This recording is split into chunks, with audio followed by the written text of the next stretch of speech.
Hi, I'm the Reverend Adrienne Koch from Trinity Episcopal Cathedral in Cleveland, Ohio.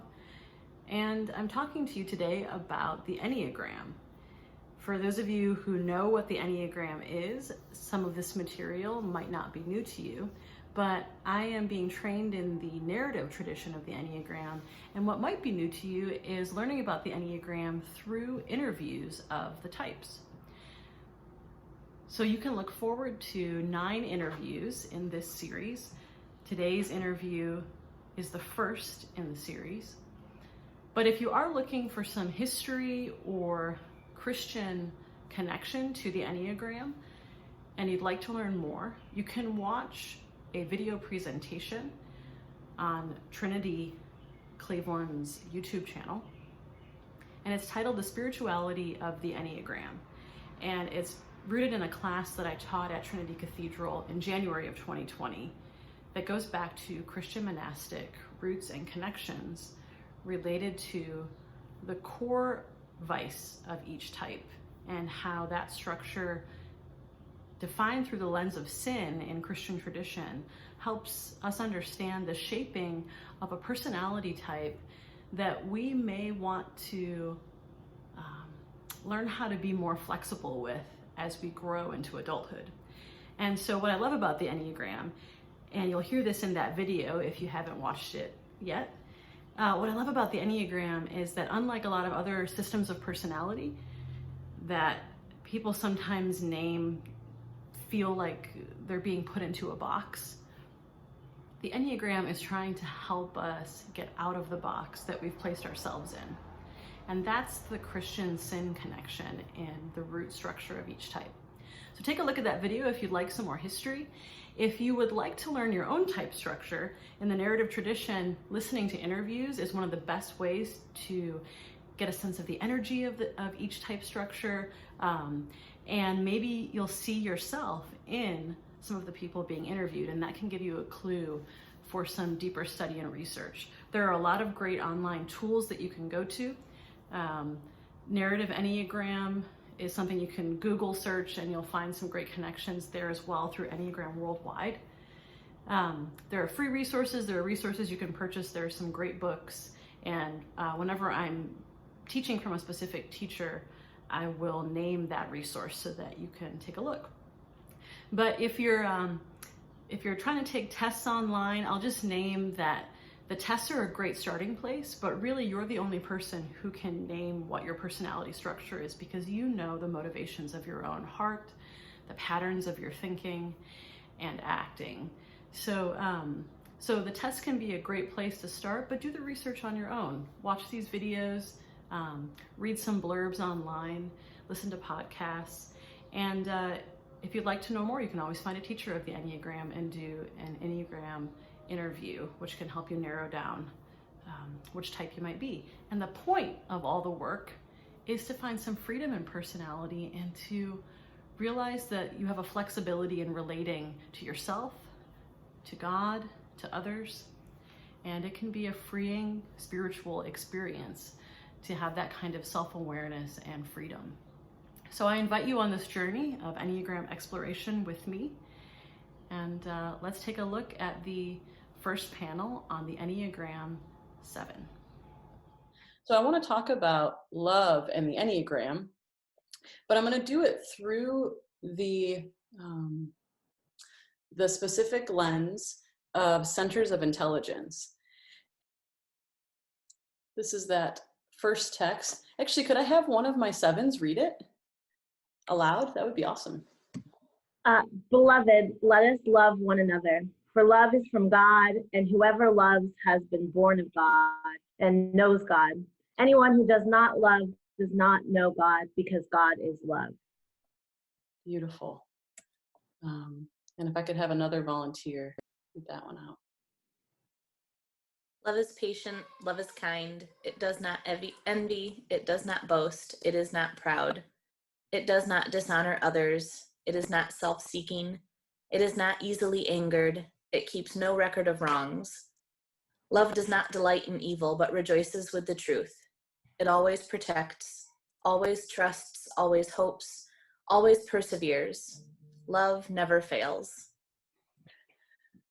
So let's just hold these common scripture passages we've likely all heard in some context or another, possibly at a wedding, and hold this as a baseline for as we're thinking about what love means to us in our community here at in the Episcopal Church. Now I want to look at the Enneagram, and just this little diagram here to give you a sense of where we're going. Each of the Enneagram types can fit into one of these centers of intelligence, mind, body, and heart. And today we're looking at the head types. So we're looking at that green space and how love is understood and interpreted through someone whose default is to trust their mental capacities, mental state, thinking that's the default, right? But that's not true for everybody. And I'm going to talk a little bit more about that in just a moment. The default way of experiencing, if you don't want to use the word thinking. Okay, a default way of experiencing the world. Is that what you're? Mm-hmm. Yeah, that's great. Thank you. So I'm going to leave this visual up for you all. Share a little bit about my training. So I'm being trained in the narrative Enneagram as a certified teacher. And one of my teachers is Peter O'Hanrahan, and he teaches mostly in California, Palo Alto area, and in China. And he was the recent presenter at an International Enneagram Association conference just in January. And he presented on love and relationship in the three centers. So I want to use a little bit of what he named in that presentation and play with that a little bit. So what is love, right? That's sort of the question that I posed as we were looking at these Christian scriptures. And at least in our culture, love is a feeling in the heart. At least that's what Hollywood tells us in the movies that we watch and the songs that we listen to on the radio. We know it's about caring for other people. We know it's about feeling something for them. But there is more to love than our feelings. And that's something that the head types can help us understand. So I want to share a little bit from an American physician who was born in the early 1900s, and he just recently died just in the last few years. His name is Paul MacLean, and he was an American physician and neuroscientist, and he made significant contributions to the fields of physiology and psychiatry and brain research, and he was connected to Yale Medical School and National Institute of Mental Health. And as a senior research scientist in the field of neuroanatomy, he argued that the human brain is comprised of three distinct subbrains.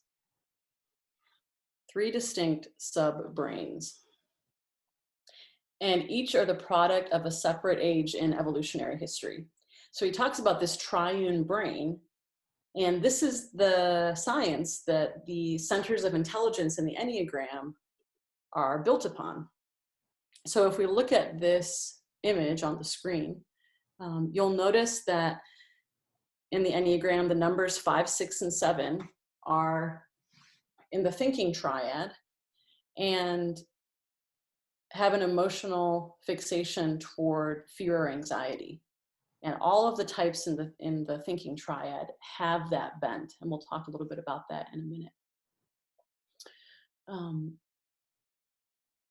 So brain scientists tell us that the way that we love is based on patterns in our limbic system that are formed by our body and emotions, these things called limbic attractors, which I know nothing about as a priest, but I've read it in the literature.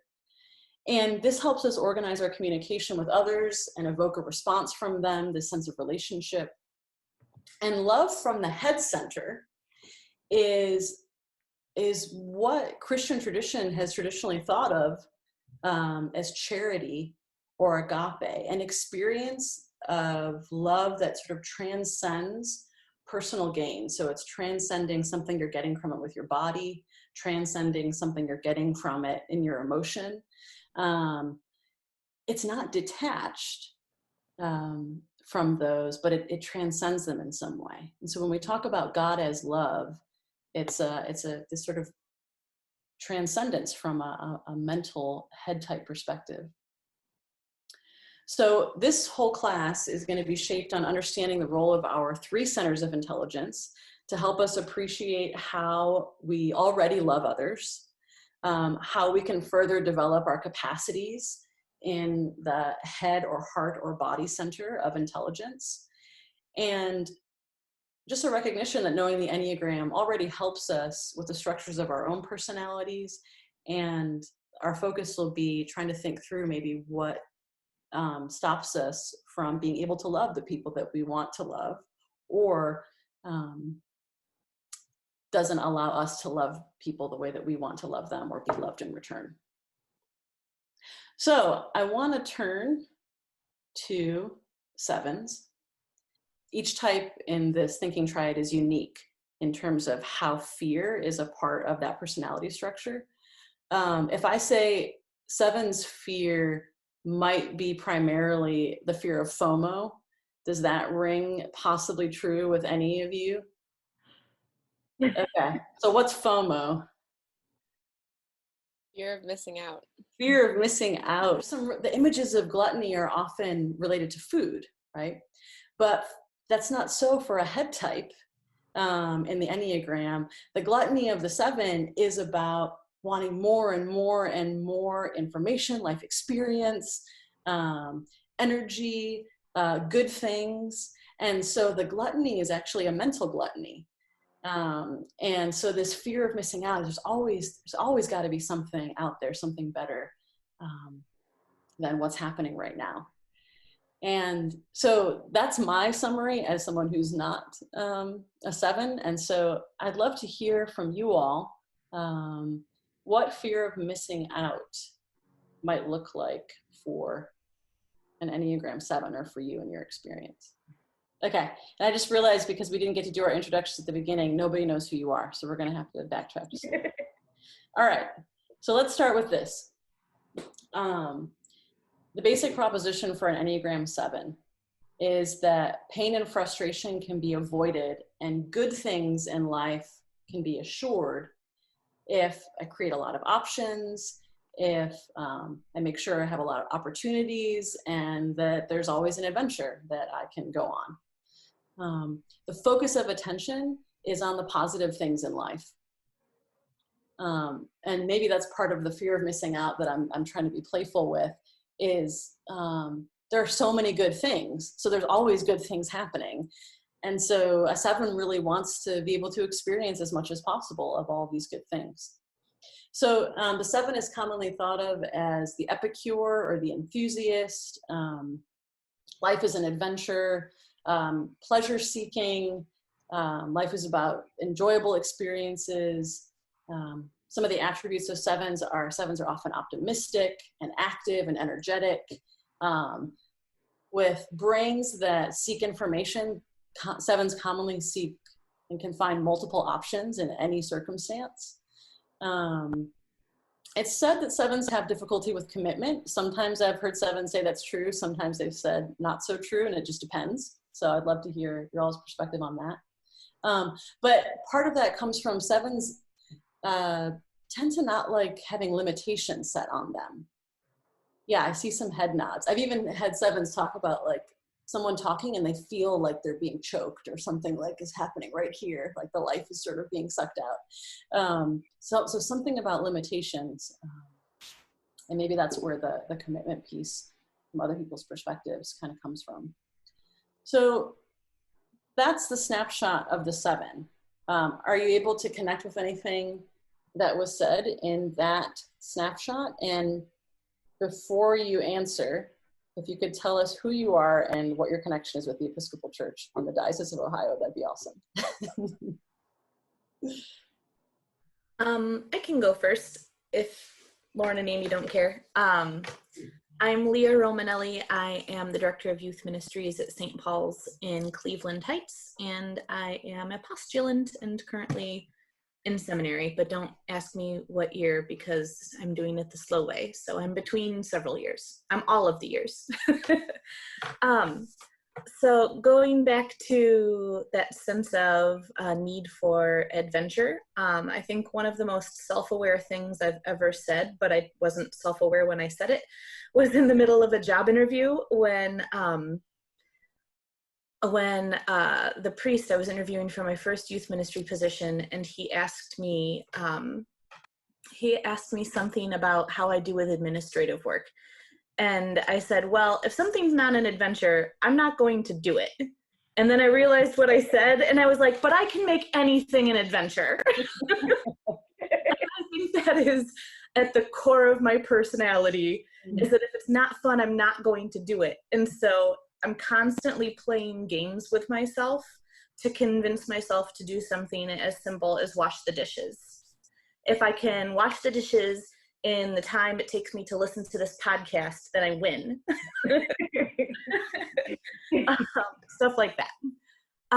And then also, I would describe like my way to handle all those things that you said about the 7 type, all of which I have experienced and are true about myself, is that I'm constantly making deals with myself, and I'm constantly reinforcing what my expectations are.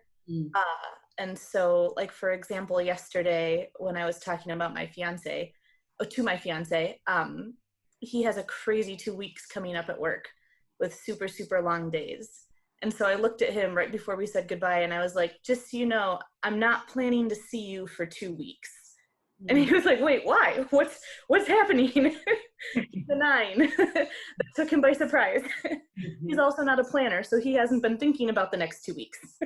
Yes. And so I explained my thinking behind that, and he's like, okay, but I would still like to try to see you. Of course, but my expectation is that we just won't, because then I won't be disappointed, and so I'll try to find adventure somewhere else. Yeah. So avoiding disappointment if possible, attraction toward adventure, making things fun. And I also heard another key word for 7s, which is planning.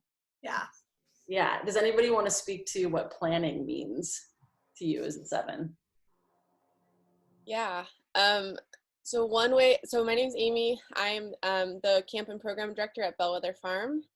And I've been there for about a year plus some change. I am a meticulous planner, but it's not necessarily, I mean, it's my own form of organization. So I'm a huge list person, but I have multiple lists on multiple devices and areas of my life, like multiple planners and sticky notes on my computer and sticky notes on my walls. And I love crossing things out. And I love, because I think it makes it kind of an adventure of like, can I complete all these things today or this week? I think often I have to have something to look forward to. And so for this past year, it's been summer camp. So that's been really hard now with the cancellation, because it's like 10 months of expectation. And then now trying to sit in the fact that this thing I've been planning can't happen is like the ultimate, like it's just hard not to just lay in bed some days, because it's like the expectation was what drove me to be able to do my job for the last 10 months.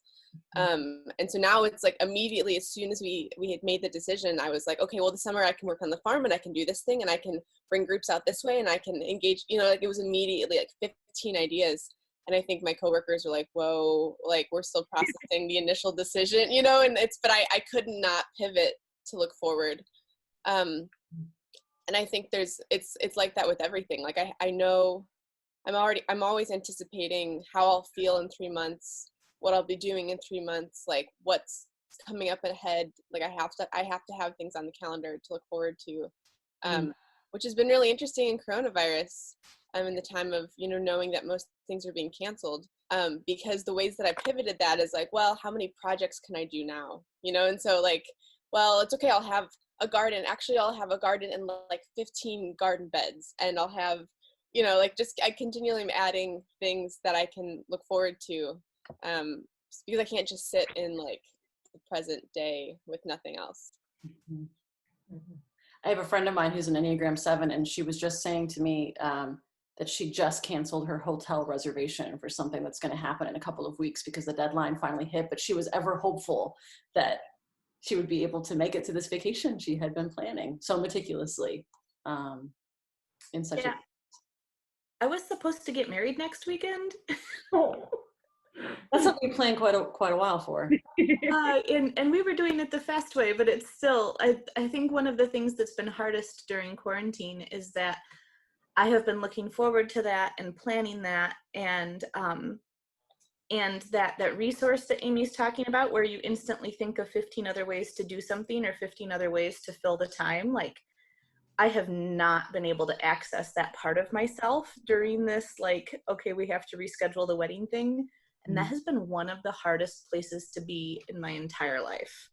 I do not know how to sit in the pain and uncertainty of that. Mm-hmm.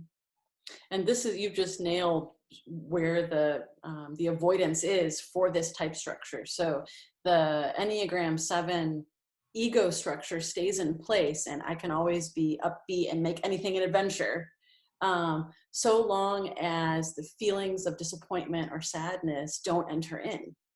And so when life happens in an unexpected way, and there is pain and sadness, this is a place of real struggle for 7s. Yeah, so thank you for sharing that, Leah. That's no small thing to be able to share that as a 7. Appreciate that. Lauren, are you able to tell us who you are? And I saw you doing tons of nods, so I'm feeling like you're driving with the 7s in the room. And give us a little perspective on how you're connecting to 7 right now. Sure. So I'm Lauren Zachary. I am the Director of Children's Ministry at St. Paul's in Cleveland Heights. And I was also formerly an intern at Trinity doing the Episcopal Service Corps like 7 years ago. So I've been around for a while. And all of this, I'm not a planner, and that's different than most 7s. I am a planner, but I don't expect any of my plans to come through. Like, I just know that there's going to be something else that comes up that's really exciting too. So I like to leave the options open, and I'm excited about that. Like, I don't need to put a plan on paper. It's just about knowing that something exciting is going to happen next. And whenever there's a chance that that there's for sure nothing else that's going to happen that's exciting, that's when I start to fall apart. I have found in this time of COVID-19 that if I start as many books as possible and make as many like different book clubs and send texts to my friends about these things that I'm thinking about and all of this information that I'm learning and whatever, just spewing information, taking things in and then spitting it out, just like that will keep me happy and busy. As far as 7s being gluttons, I feel that way about information, but I also feel that way about experiences, and that includes for me like food stuff, and that's hard. Like I can, like it's always like I can always have like one more donut. It's okay, like it's just one more donut. It's so good. I'm gonna feel so good when I eat it, and like whatever else it means, like I'll take care of that later. But you know, the gluttony piece is super real for me.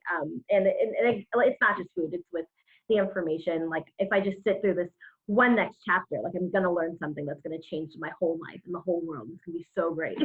I don't know, and just I'm just the enthusiastic piece of 7ness. I don't know if you can hear the way that I'm speaking right now, but I'm always like this, excited and chipper and ready to talk about all of the things. So yeah. Thank you. Yes, you all have some great energy going about even in quarantine. So I'm curious, how long have each of you been working with the Enneagram, and how did you first know that you might be a 7? What were some of the telltale signs for those who might be listening in and trying to figure out what their Enneagram is as they listen to this class? I learned the Enneagram when I was an intern at the cathedral. It was part of our formation work that we did. And I knew that I was a 7 when I read the description that sometimes 7s have a hard time finishing projects. And as soon as I heard that, I was like, oh, I thought there was something wrong with me. A lot of people in my family are 3s, which are the achievers, and they have similar energy to 7s and insights, and they're people oriented and fun like that, but they finish things and I don't. And it was such a relief to hear that that that's a whole thing, like that I'm maybe not finishing things, but I have other gifts that are worthwhile. Thanks so much for sharing that. Yeah, you just nailed on the head one of the big signs that you might be a 7. And if you look at this symbol of the Enneagram up on the screen, and you notice that the number enthusiast is connected by a line to number 5, the investigator. This is one of the points of self-work, navigating toward from fear to security for a 7, is when 7s find practices and experiences, internal experiences, mental landscapes that can help them to work and focus and finish projects. And that's where we start to see this intense creativity that comes from 7s. By, as Amy was saying, having like Post-it notes, and I've seen like images of like those like Nutty Professor ones online where there's like lines drawn from Post-it notes all over the walls, and this intense creativity and making connections where maybe no one else sees them. When the project is actually finished, it comes with so much creativity and such a unique perspective that's when 7s are able to really give their gift to the world, when those surprising moments happen where 7s are able to finish some project that they've just been giving themselves to for so long, planning for so long. So that's a great point for anybody listening in. If you're wondering if you might be a 7, if it's a struggle to work, but when you do finish a project, people are like, wow, that was really fun and creative and enjoyable. That's a good sign that you might be a 7. What about you, Amy or Leah? What are some of the ways that you knew that you were a 7? Yeah, so I actually, and I've shared this with Adrienne, but I mistyped when I first experienced the Enneagram. I did Episcopal Service Corps up in Boston, and we did a whole workshop on it. And I was living in intentional community at the time, and so I mistyped as a 2, and I still think I have some pretty strong 2 tendencies, though it's also, women are often socialized to value, the 2-ness super highly. But in the context of my house, I was often the caretaker. And it was really once I learned how to set boundaries that I realized I wasn't actually a 2. I just didn't have boundaries. And but for me, the realization of being a 7, I actually I had a panic attack at a social gathering and had to leave.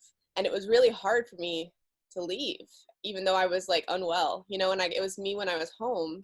Kind of, I don't know, like why the Enneagram became like my like calming, but I was home and I left this social gathering and was still feeling like shame for leaving, where I was and like oh, I should be there, and realizing like I don't need to be there, it's okay to not be there, and kind of started reading into 7s and realizing like I was having FOMO for this gathering where it wasn't taking care of me and it wasn't what I needed.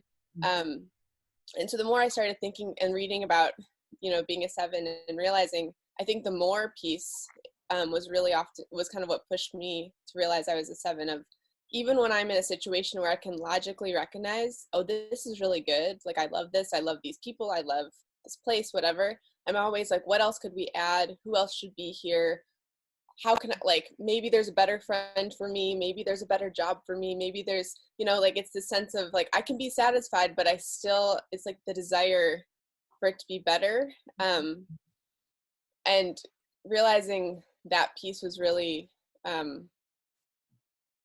challenging in some ways, but also I think kind of comforting to say like, oh, this isn't, I think, similar to Lauren, like something's not wrong with me, it's actually just there's a lot of folks who are wired this way. And learning to be present and appreciative is really important. I think too, Amy, you just hit on the head. Something else I've seen with a lot of 7s where, the perception of other personality types is 7s are always upbeat. They always keep the room, energized and occupied, whether it's if they're more of a self-preservation type and it's just a small group of friends, or they like being the life of the party. It can span the spectrum, but 7s bring a lot of energy. But 7s also have this really intense need to retreat sometimes. Oh, yes. And it's almost like the polar opposite of what other people see, right? So I don't know if any of you want to speak to that, but the inner life of the 7, when 7s go there can be a real richness, but it's scary because it can feel sad to a 7 at first, I've heard. But yeah, that impulse to always have energy going outward, external, being around people, or planning events that involve others, but then just kind of having a shutdown moment or needing to retreat. To be totally unfair and say that I know Lauren has a really good answer to this. I was gonna let you talk, Leah. You have much better things to say around this than I do. I'm a self-preservation 7, and I tell my friends that I don't want to leave my house. They're welcome, always welcome to come see me and spend a lot of time with me here, and we'll talk and have fun and have drinks and eat good food, order all the food and do all the walks and have all the talks, whatever. But because my energy is so outward and I want to be connected with everybody and everything that's happening all the time, I feel exhausted when I am in a really big social situation. And that's different than a lot of 7s. A lot of 7s like feed off of that and feel good and connected when they're with a lot of people. But I don't know. I just need to be separate from that because my energy is too big and I just can't connect with every single person in a room, and so I need to be in a smaller space with fewer people. Yeah, thank you. So what Lauren is bringing up are the instinctual subtypes, and naming that she's a self-preservation 7. Some teachers call these the antitypes, or there are a number of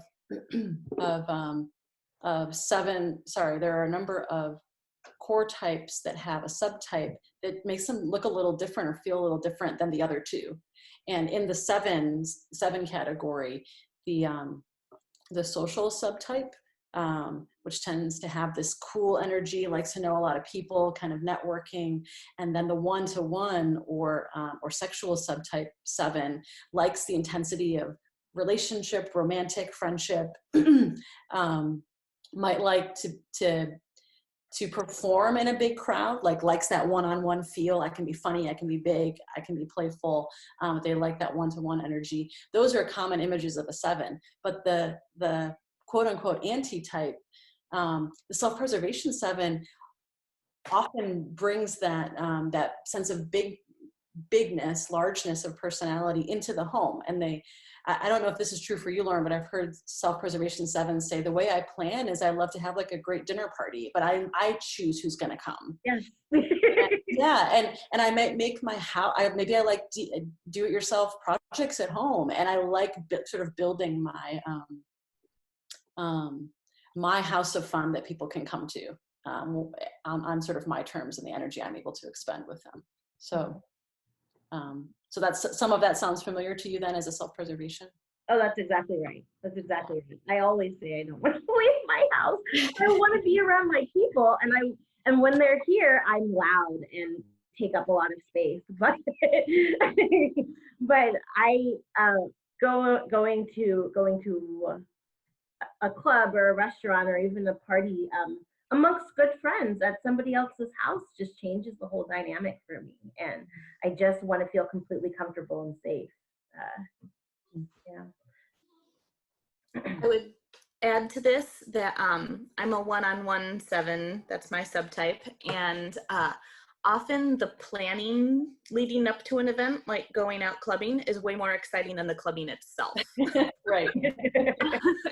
But also, one of the big things I have realized in the last 2 years about myself is that this is maybe a little bit of an overshare, but I'm a 7, so that doesn't really bother me. So I went through a very, very long period of singleness, and that was while I was working 60 to 80 hours a week at a parish job where, as I described to my therapist, like I was just on all the time, which is living in that social 7 space where you're the person in the middle and you're the performer and you're holding everybody's attention captive. And then I would come home and I would be exhausted, and I wouldn't have time for my immediate family. I wouldn't have time for my dog. I would just need to rest, and that was it. And once, with the help of a good therapist, I started putting boundaries around that time.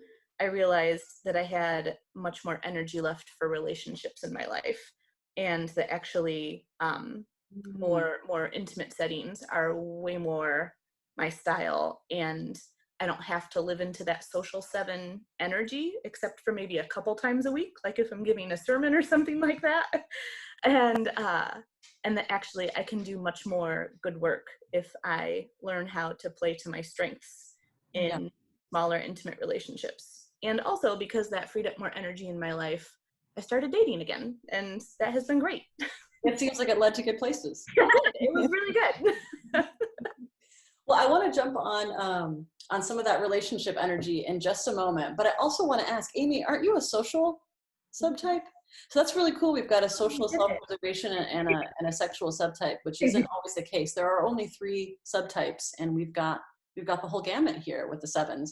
So I just wanted to give Amy a chance if there's anything you wanted to say about the energy of the social. And before you do, I wanted to name that even though Leah was using the phrase to be more social, she was actually talking about some of the qualities of a 1-to-1 or sexual subtype, which I'm also a 1-to-1 subtype. So even though I'm an Enneagram 8 and Leah is a 7, the 1-to-1 subtypes, we have energy for those close, intimate relationships, and we have energy for being the one person that's performing. So whether that's teaching a class or leading a sermon, where it's kind of you and the crowd, and that's still a 1-to-1 type of energy.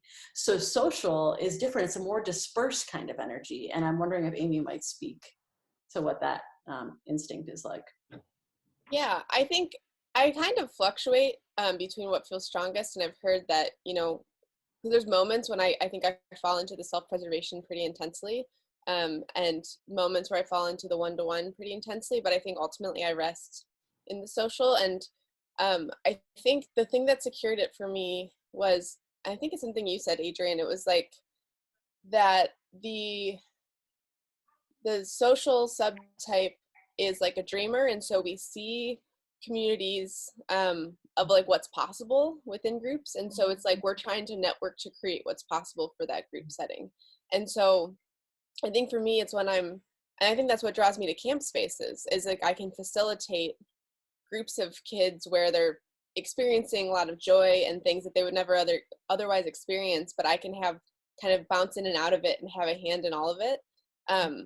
And I think it's funny because I do enjoy group settings, but I think I sometimes, like, my 7-ness overrides a lot, where it's group settings become stressful because I feel I need to figure out who's the best person I could be talking to.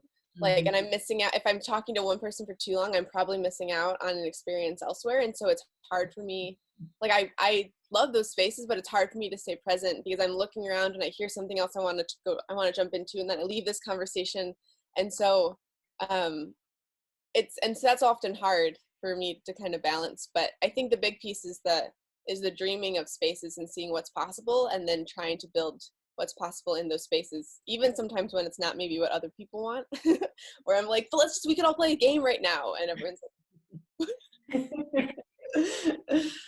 Well, let's talk a little bit more about relationships then. So whether we're talking about the system of a bunch of people, like a camp, and how to create great experiences for relationships like that, or in the home, having friends over, or a romantic relationship.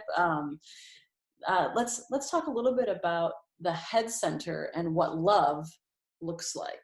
Okay, and we'll try to move this a little bit into spiritual practice. So I'm going to give a little spiel here, and then we can kind of bounce off of that for some more conversation. So love from the head center is about seeing and appreciating something about other people. Okay. There's a saying that to love someone, you have to see who they really are. Otherwise, we may be caught in our own projections, our own idealizations about what love might be. So when reality intrudes and the other person fails to meet our expectations, do we no longer love them? So thinking through love and expectation is part of what the head types help us do. When romance wears off, or the activity of instinct subsides, can we see and appreciate a spouse, a child, a friend, a colleague for their true self? Okay.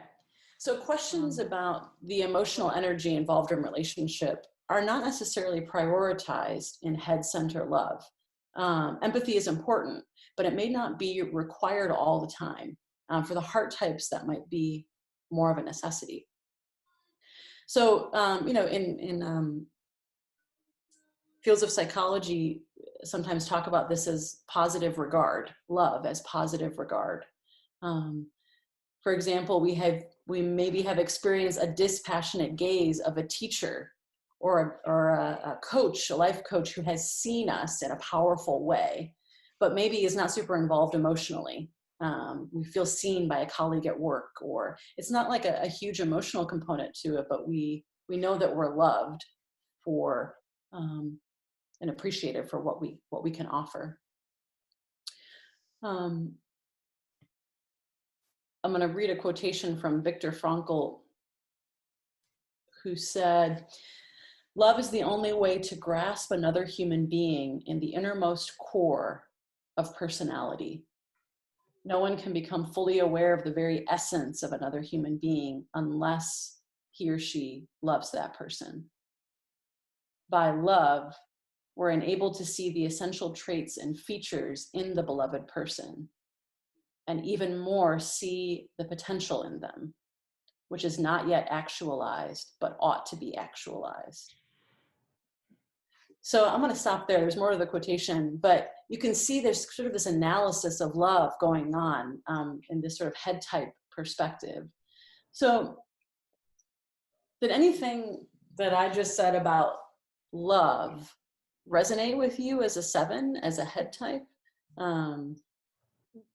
That's super exciting to me, because that's why I am so interested in the Enneagram. I'm obsessed with finding ways that I can better see and understand the people around me, because I think that means that I care about them. To me, I feel like, and I say this often to my friends, it means a lot to me to know that I know you. Leah and I actually had a silly Facebook argument. It was a joke, but about whether or not I knew what her favorite beverage was, because it matters to me that I know her.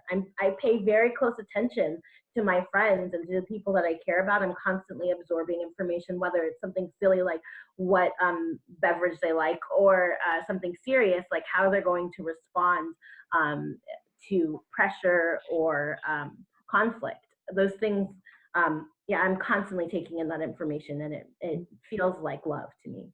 So information, knowing, understanding, these are components to love for you as 7s. I see a lot of nods.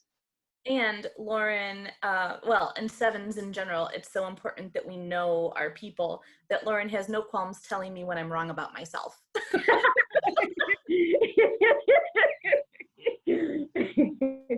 Like, That's right. She didn't see my response to my favorite drink and think, oh, I was mistaken. She saw the response and said, oh, Leah's mistaken about herself. That is quintessential 7 behavior right there.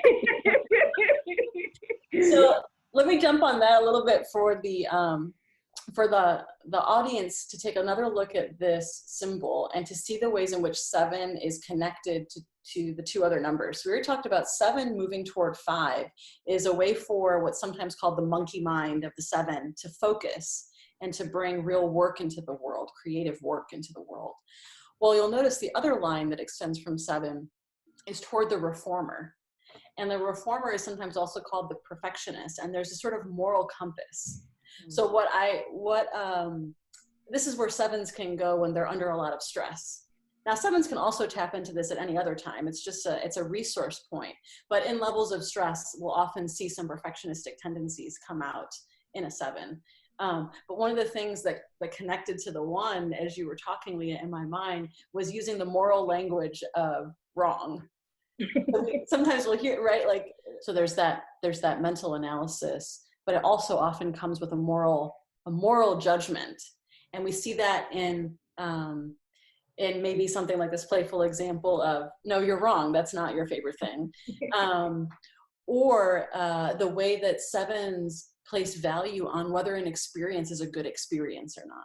The sense of moral, like, oh, this is a good thing. I want more of this. That's a bad thing. I want less of that. Does that resonate as well? Do you see yourself going toward those perfectionistic tendencies at certain stressful times in life? Yeah, and the seven's lips are sealed. This is not a fun topic. We don't want to talk about that. And this idea of perfectionism and knowing our people. I think one of the things that I struggle with most is knowing what's best for people and then kind of arranging their lives for them so that happens to them. And I've been doing this my entire life, and I've gotten so good at it that people don't always know I'm doing it. And so it can also, once people see it, it can come off as really manipulative. Because I have decided on your behalf that you need to do this thing, and so I set it up for you. And so one of the biggest refrains that I'm always repeating to myself is that people are not projects.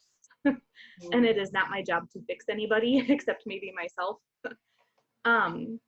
But I would also say, being engaged to a 9, who is very, very in touch with their feelings and instinctually knows when my moods and emotions are shifting, is really disconcerting, because he will often come up to me and say, why is this affecting you in this way? And I'll say, it's not affecting me. I'm completely fine. Just let me live in the place where I think I'm fine. Don't bring up the fact that I'm not fine, and I'll be okay. But being in that relationship and being so cared for in terms of my emotional health has made me know myself in ways I wasn't actually looking for or wanted. But it's been a huge growth opportunity. Yeah, you just masterfully outlined the whole movement of the 7 from childhood toward growth as an adult. So I'm going to try to unpack it just a little bit for those that maybe just saw a glimpse into your story. So every one of the Enneagram types, the type structures, acknowledges that we have wounds from our childhood that we have built ego structures around. And for the 7, one of the lost childhood messages is often that I'll be cared for.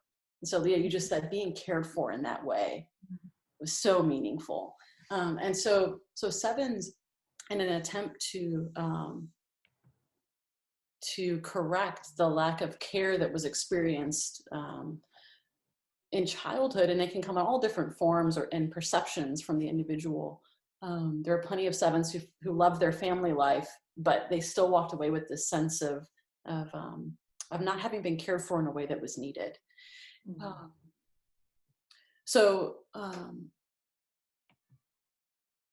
the childhood wound of not knowing if they'll be cared for is the 7 compensates for that by learning how to make plans for themselves and for others. So the idea is, well, if I'm not going to be cared for in the way that I need to by parents, by God, then I'm going to make plans. I'm going to make sure that good things happen. I'm going to make sure that I'm not just cared for, but everybody is cared for.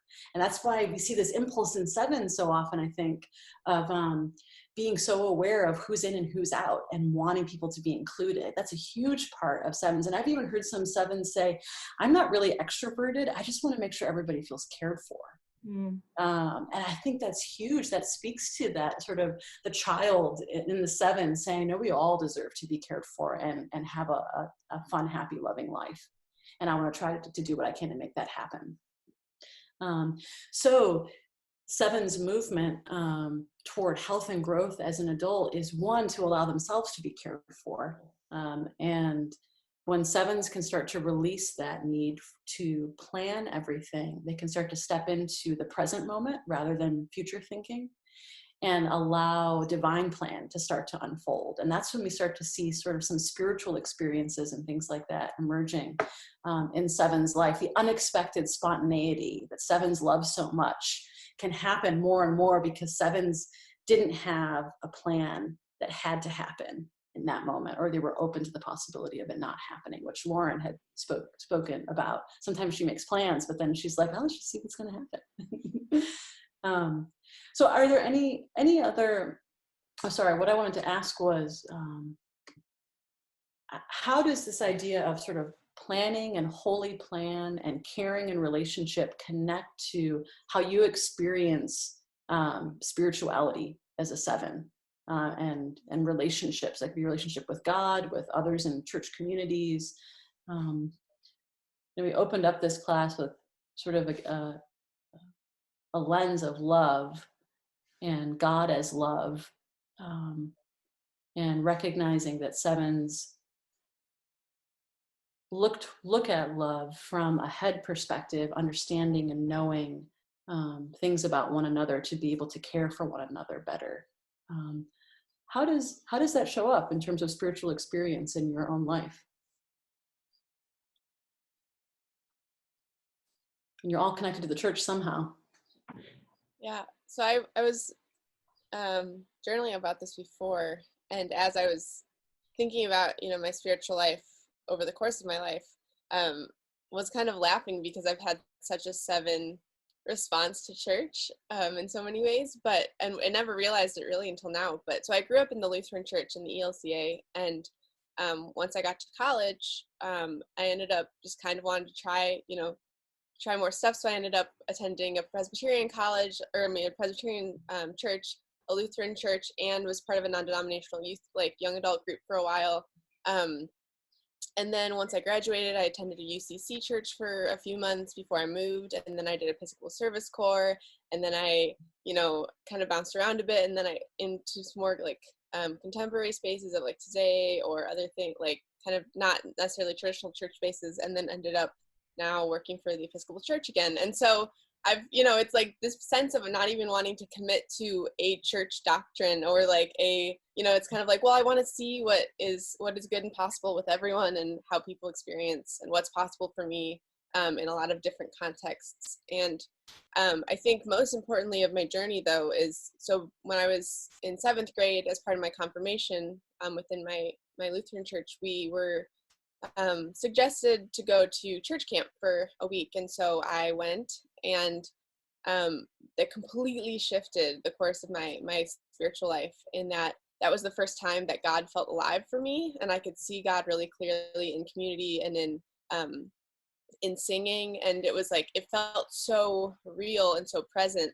in a way that I think church services often haven't been able to capture my attention. And so that's something I think if I look at where I feel most connected with God, it's often these spaces, often camp spaces, often community singing spaces that are a little more freeform.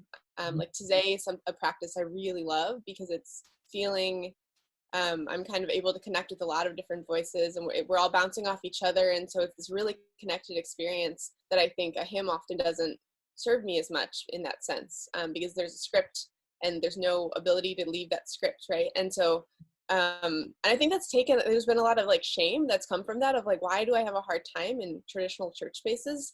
But realizing the reason I keep coming back to church is for the community piece and for the people and for what's possible in community together and where God shows up there. And so and I'm often searching for that kind of that God high that I experience at camp specifically, where it's and it's not even it's an excitement thing, but it's that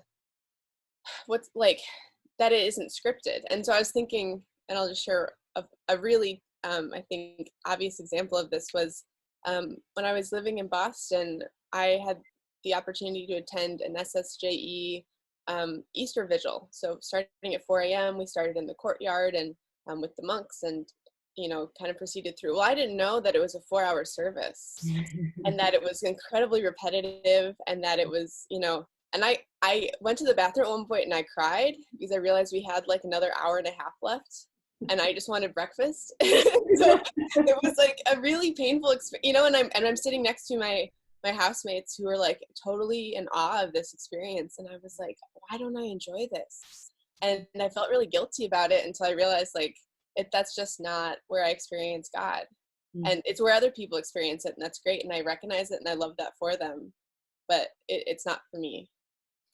Thank you for sharing that story. I want to invite a question for you to think about. I didn't really get to talk too much about the other instinctual triads, but something that is not uncommon to see when talking about spiritual experiences for each of the types is that the type is often feels like it's a spiritual experience when it moves out of their dominant triad.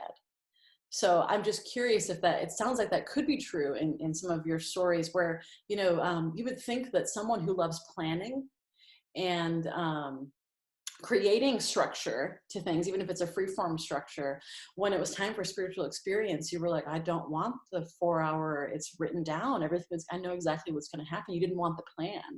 And I don't want to oversimplify it, but I do wonder if that's at play, if something about spiritual experience is something that pulled you out of where your ego structure always wants to go and allowed you to experience connection and relationship in maybe a more instinctual gut way or in a feeling kind of way. Does that feel like it could ring true, or is that something to think about? Certainly. I think that's when I think of the experience of, of when I feel most alive and most connected, it's the feeling that is what makes it spiritual for me. And so, reading a biblical text is never going to do as much as sitting in a space where people are able to share and surprise me. And I love, and I'll always go towards that space where it's connection and people and the feeling where it feels good and connected. And I don't think I live in my head with my spirituality at all. Yeah. So the planner wants to be surprised when it comes to spiritual experience. I like it. What about you all, Leah, Lauren? Any thoughts on spiritual experience, relationship, connection, head type?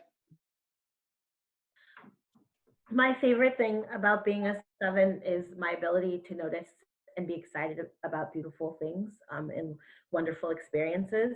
And I really appreciate that I get to work with children who are having those experiences also, particularly when I see 7 children who I've typed as 7s, but that's not ethical. Anyway, but when I see children that may or may not be 7s, feel equally excited about something beautiful and wonderful. There's this one little girl that I know who always looks at the sky and always is excited about the cloud formations, and so am I.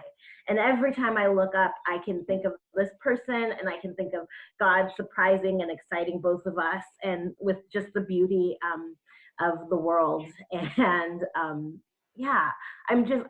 I can't imagine being a type where I didn't see those things and wasn't like full of excitement and enthusiasm and like boundless joy about the beauty and wonder of the world.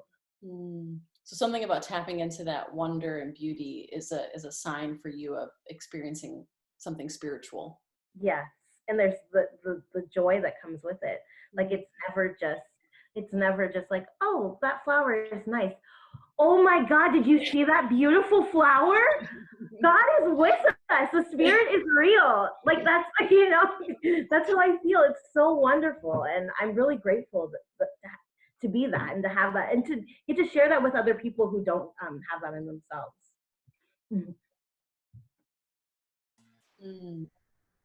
Thank you. For me, my spirituality is, I resonated deeply with what you said about how you have to experience your spirituality in a different triad. It's very hard for me to sit still with myself. So when it comes to spiritual disciplines that you're supposed to do by yourself, like silent meditation while you sit in front of a candle, I'm not going to be able to do it. It's dangerous to leave me alone with myself in my head. And so I often need some other form of stimulation. I could sit silently with a candle with another person, or I could meditate while I move, but there has to be some other form of interaction.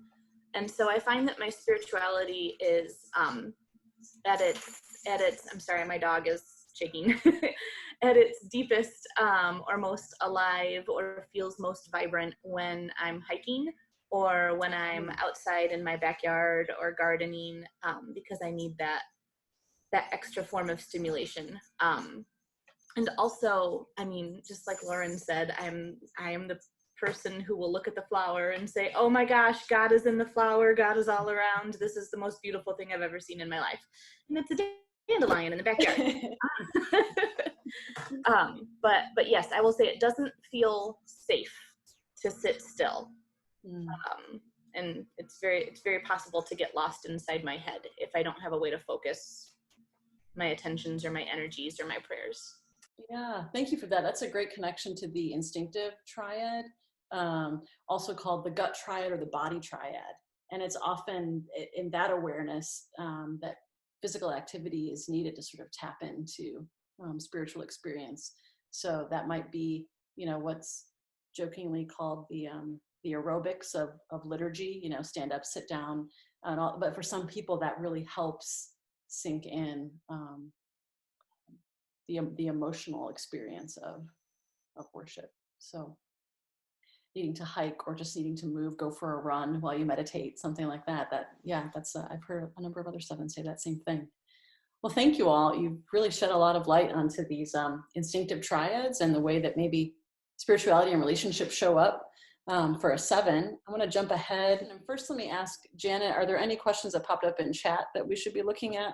Yeah, Marie had one, and I don't know if it got answered, but she said, can you say more about the mistype of 2? How did you figure out that was a mistype? Amy, is that something you feel like you can speak to a little bit? Sure. And I'll be honest that I don't know as much about 2s anymore, though I used to.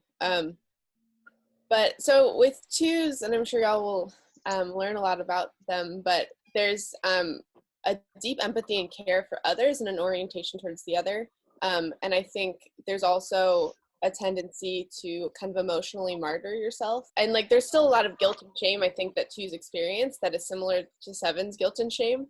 And so I think when I look at my 7-ness of, always looking for who's not included and who needs to be part of this vision, and being really in touch with what people need and knowing my people, I think that's all traits of 7s, but those also can be classified as traits of 2s.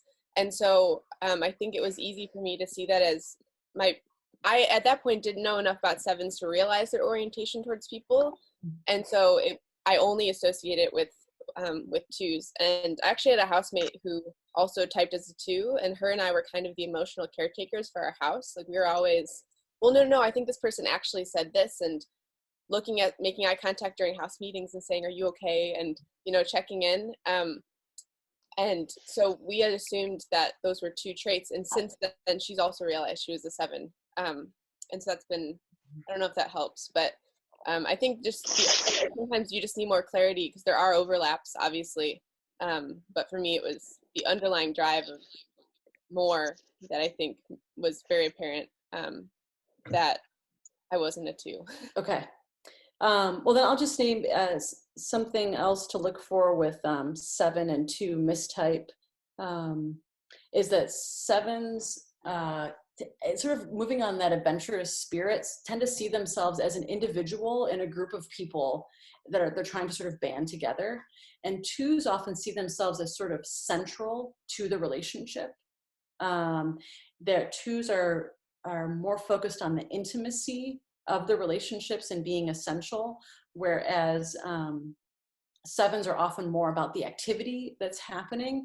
And as we already saw, when thinking through how to make emotional connection, there's a gathering of information that's a part of that for 7s.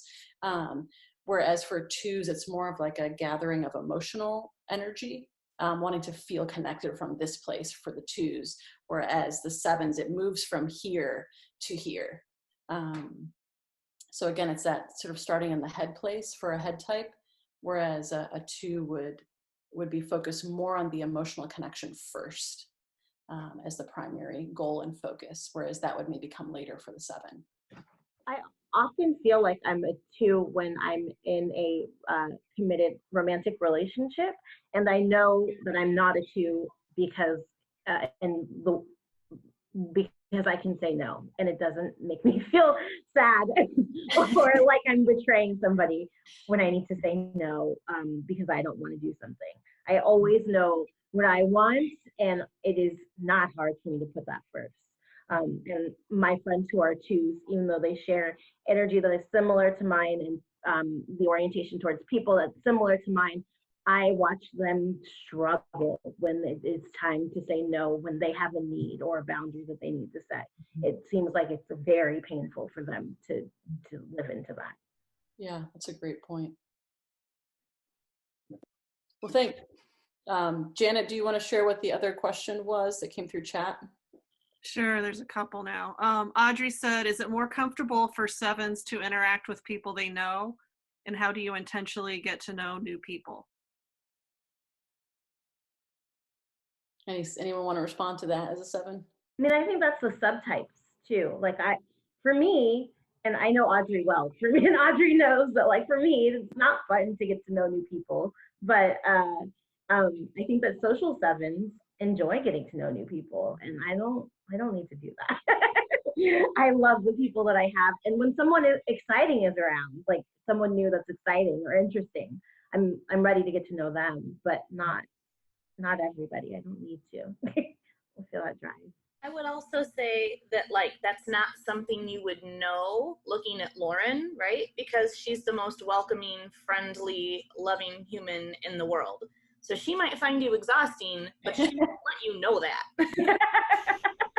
Everybody thinks that 7s love to make new friends, and to a certain point we do, but we do get full. This is sort of a combo question, but even going back to the one about the misidentification between 2 and 7, so a 2, a 3, or a 4 might think about the relationship they want to nurture and then create activities for that. Whereas a 7 often thinks of the activity they want to have happen and then figure out who are the best people to bring into that. So like activity and first, and then people fit in. Does that feel closer to how like 7s bring people together and make friends maybe too? Yes. You know your people you can go to for these certain activities where you're going to have a good time with them. Yeah. You've also got a question from Cynthia. Can being in specific, intense situations like work bring out characteristics that might make one mistype? Yes. One of the very common mistypes we'll see is between a 4 and a 7. And that could be a whole class in itself. Maybe it will be when we get to the 4s. But I don't know if any of the 7s on the panel want to speak to different qualities that show up at work that maybe don't show up elsewhere in life. If I'm really stressed, I do think I go into my disintegration, which is a 1 type, really strongly. And so something I've been learning about 1s is I think 1s and 8s are really concerned with fairness. And I think I become way more concerned with fairness when I'm stressed. And so it becomes a space for if someone didn't work as hard but is getting something, it's like deeply offensive to me. And really like mostly at work. Like that's true elsewhere, but there's work situations where if I've worked really hard and someone hasn't worked really hard but they're getting rewarded, I'm like, that's not fair. That's not just, that's not how this should be. And I'm trying to point out constantly when I'm seeing things that aren't just, and trying to create systems maybe to equalize those things. And so I think at work, I could probably be, and then this is not just my current job and every job, I'm always reforming the space of saying, well, these are all the problems, these are the things we need to fix. And this is how we do it. And it's like, that really is intense for me. And then when my workplace is healthy, then I'm fully 7, and then I become even, I take on my 5 traits of integration where I'm able to think about things really deeply and be really creative. And it's not as by the books or this is a violation of justice. It's a little more like, okay, let's move into what's possible. But I think I look like a 1 at work often. Mm-hmm.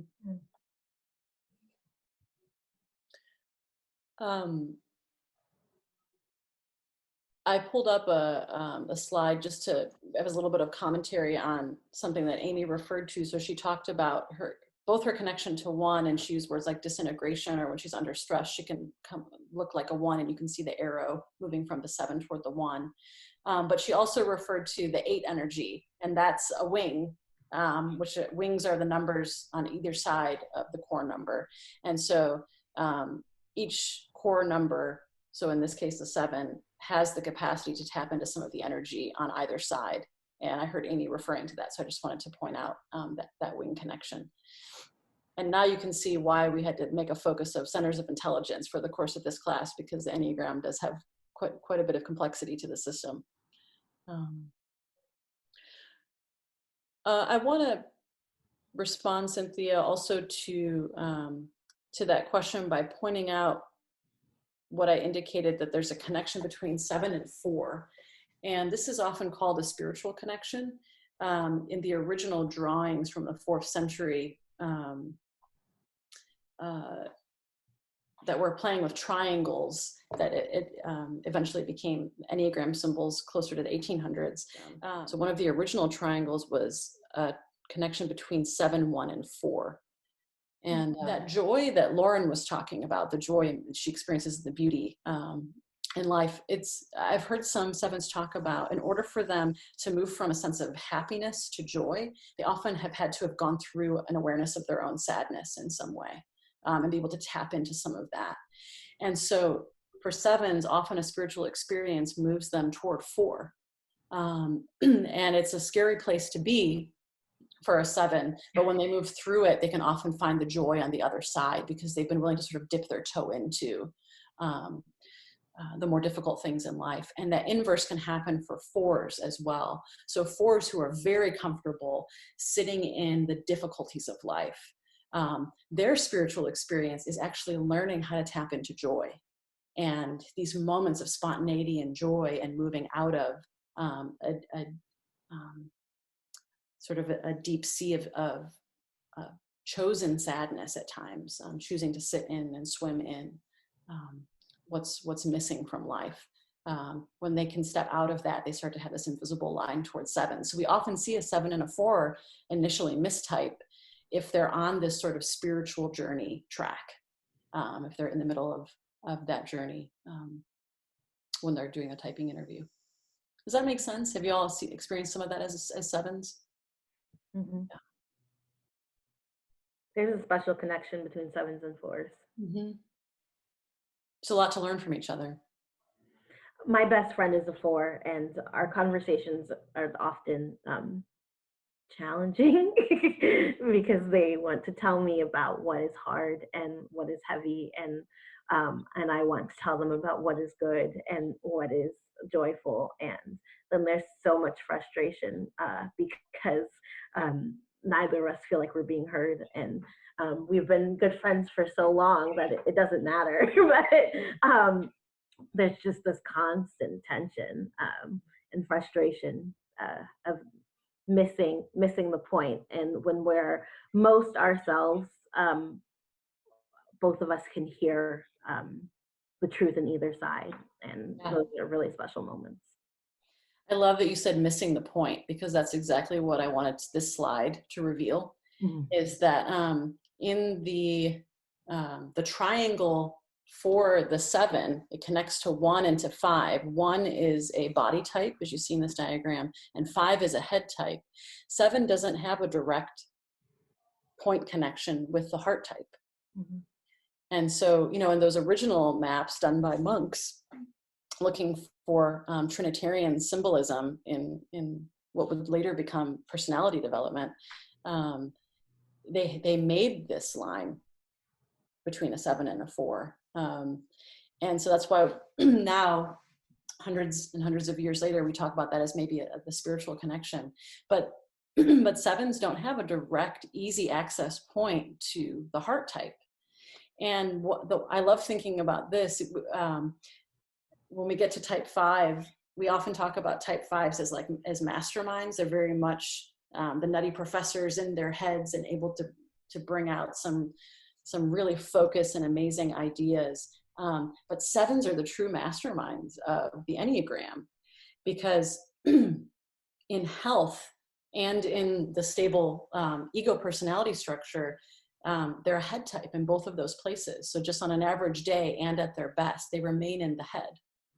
And so it's a real gift when sevens can produce work, like really solid finished work, because it's remarkable, it's amazing, it's a gift to the world. But sevens often struggle with that heart connection. And so having a 4 as a best friend is a great spiritual practice. It really is, to be able to tap into that heart energy and learn and gather information, as a 7 is going to do, and figure out how to connect with people in a different way that's just not going to come naturally for 7s. I love the idea of a friendship as a spiritual practice. It's really important. I really like that. And that feels real for me too. Yeah, my best friend is also a 4, and I would say it's like a spiritual experience. And she lives in Seattle, so I don't see her often. But when we're both when we're together, it's like it's one of my favorite places. So. Well, I'm so grateful that you all stuck out the difficulties that we had when we all first signed on, and stayed a little bit longer, just to be able to show people a little bit about the 7 in this Episcopal community. And I want to close with a prayer that was written by a spiritual director who's from Asheville, North Carolina, and she's done spiritual practices for all of the types, and she's written prayers for them. And she tries to sort of get into the zone of the type. So each prayer for each type addresses God differently. And for the type 7, God is addressed as holy creativity. So I invite all of us, as you're interested and willing, to pray with us in this closing prayer. Holy creativity, your love and grace know no limits. You offer the completion that I seek. Gently guide me to fulfillment that awaits me when I rest in the calm of the present moment. My mind seeks such calm. Empty me of my obsessive planning and all the ideas that are overwhelming me. Soften my fears of missing out so that I can allow my energy to deepen me, not scatter me so that I miss out on the gifts offered each moment, gifts that lead to my sense of wholeness in the world. Guide me to my heart, that I may feel not only my joy, but the richness of sadness. Deep down, I recognize that in the sadness, there is a lack of limitation that I desire, to be able to access all of the emotions that you have given me. Bring me home to my deeper self, where I find the freedom to be me, and guide me on the path toward reverence. Amen.